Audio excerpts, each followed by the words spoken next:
Hello, welcome to Daniel Bayon's Views of Wrestling.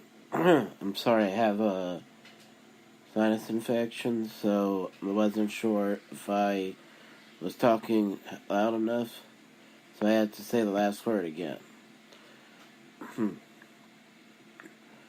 uh, Hold on for a second, I'm gonna try something.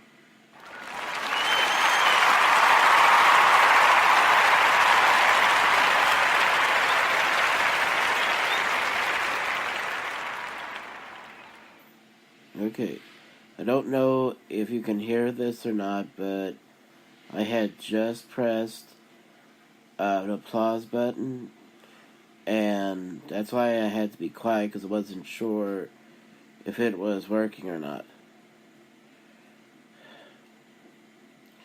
And the reason I was pressing that applause button was because I looked at it and I thought how interesting it looked, so I pressed the button just to know, just to see if you can hear it later on.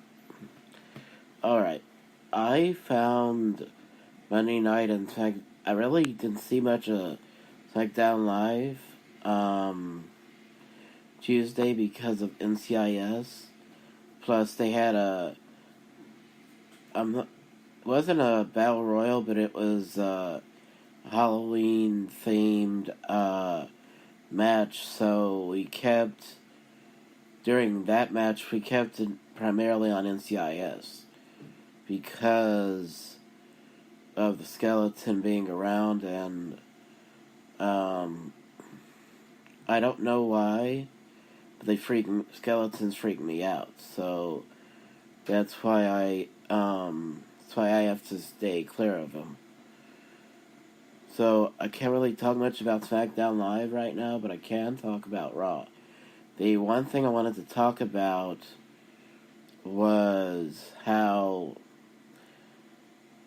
to build up Kurt Angle versus Dolph Ziggler tomorrow morning or tomorrow afternoon during the Crown Jewel event in Saudi Arabia.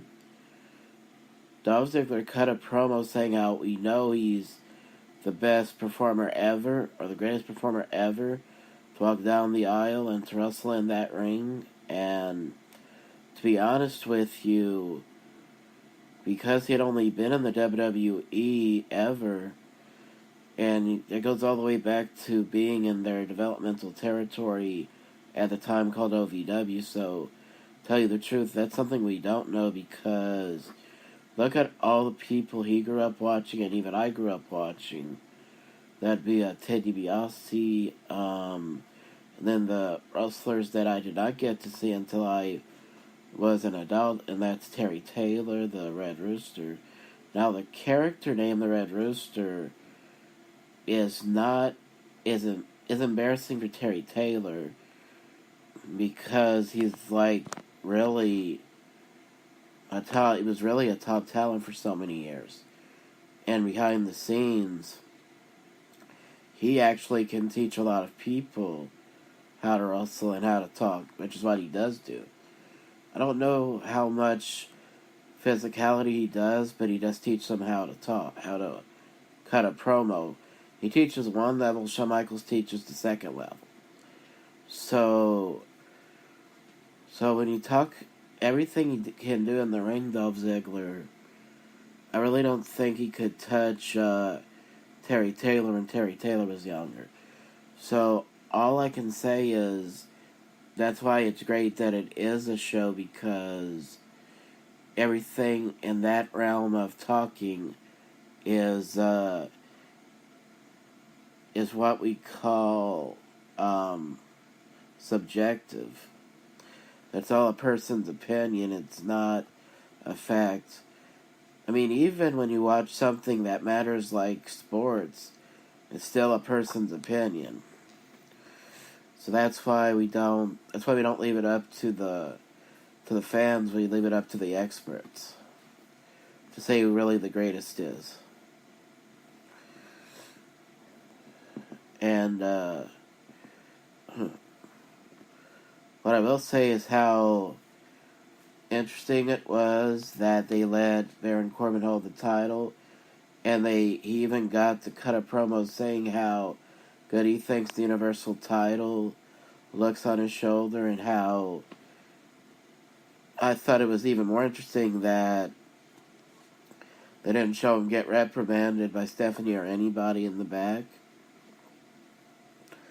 for saying how he feels professionally about Roman Reigns if and when he comes back to the WWE after going through chemotherapy for what he announced was chemo. He announced last week that he had leukemia and he came back after being in remission for several years. And I thought that was interesting how they let him say that as a part of his promo instead of trying to sound professional about it.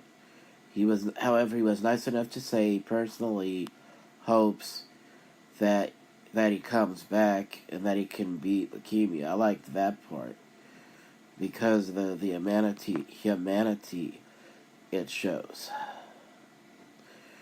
And Brock Lesnar came out to interrupt him. Heyman cut a promo like he usually does.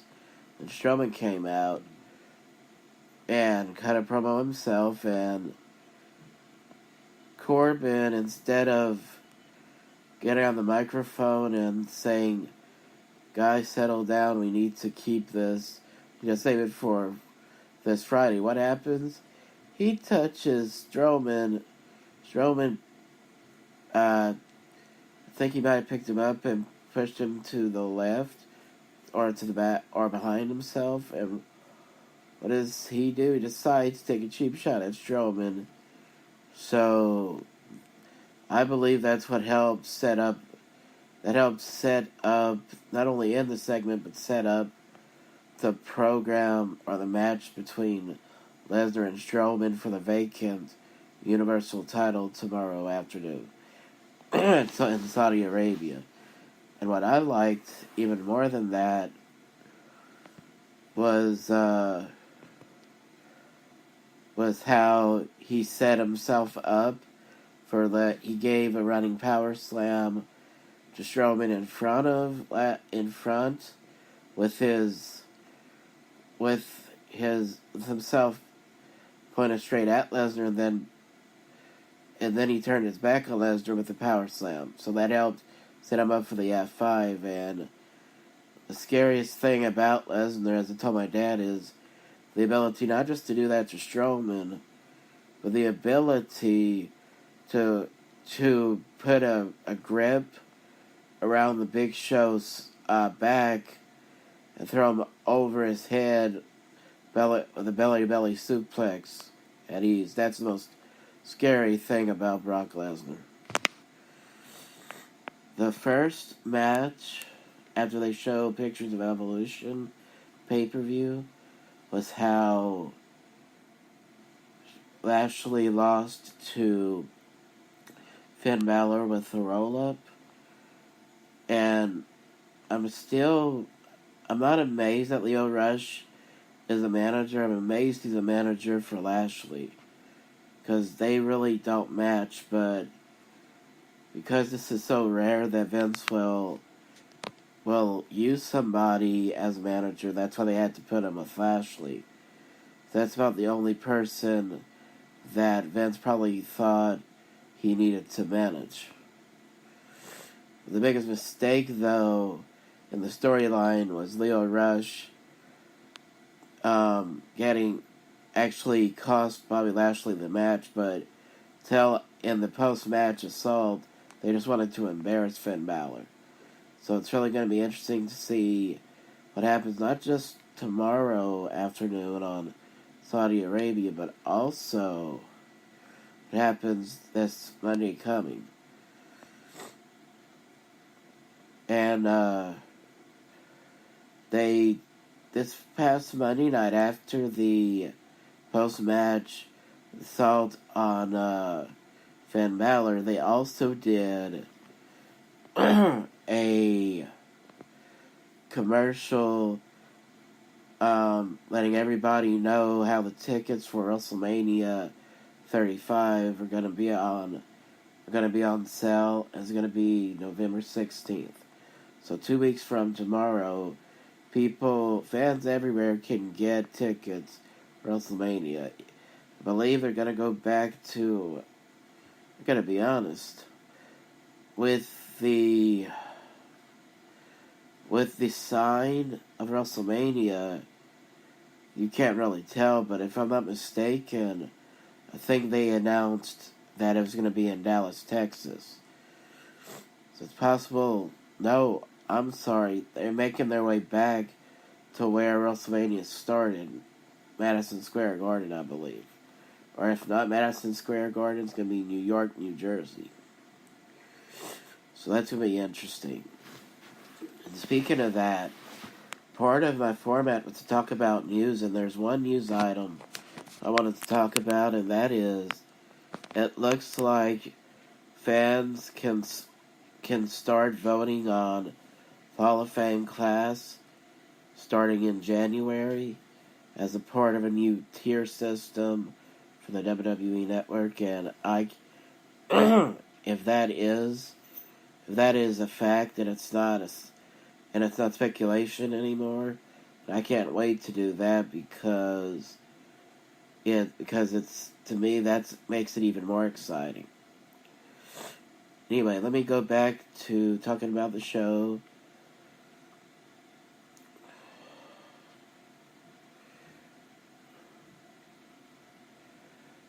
They show Baron Corbin, somehow he claimed that Lashley qualified for the Crown Jewel event, and he would be